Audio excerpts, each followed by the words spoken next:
সাহেবকে বাঁচাতে ছুটে এসে সূর্যকে দেখে চমকে গিয়ে সমস্ত আসল সত্যি জানতে পেরে গেল মাহা। সাহেব ধারাবাহিকে আসতে চলেছে এমনই টান টান উত্তেজনা। ধারাবাহিকে তো গল্পে দেখা যাচ্ছে মাহার বাবা যে মাহার সাথে সাহেবের বিয়ের সিদ্ধান্ত নিয়েছে, এটা কিছুতেই মানতে পারে না মাহা।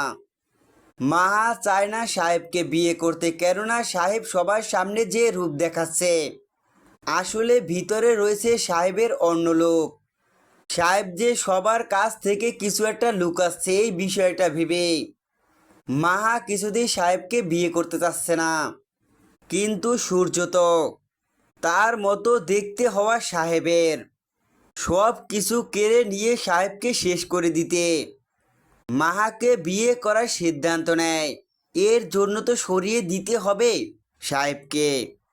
তাই তো দেখা যায় সূর্য বাহিরে সাহেবকে ডেকে আনলে সাহেব বাইরে এলেই তখনই সাহেবের মাথায় আঘাত করে সাহেবকে অজ্ঞান করে ফেলে সূর্য।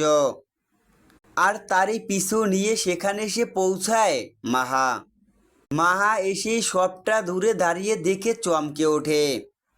আসলে সাহেব যে বলেছিল তার মতো দেখতে আরেকজন রয়েছে।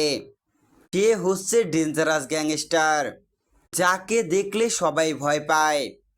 সেই সূর্য তার মতো দেখতে হওয়ায় তাকেই ভাবছে সবাই।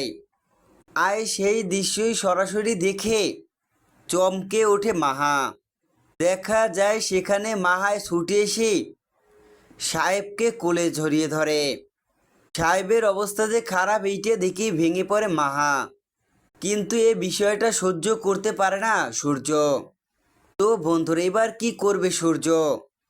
আর মাহা কি পারবে সূর্যর হাত থেকে সাহেবকে উদ্ধার করে বাড়িতে ফিরিয়ে এনে সুস্থ করে তুলতে? তোমাদের কি মনে হয় কমেন্ট করে অবশ্যই জানাও। সাহেব ধারাবাহিকে 5 নাম্বার এপিসোডে এমনই উত্তেজনা থাকতে চলেছে।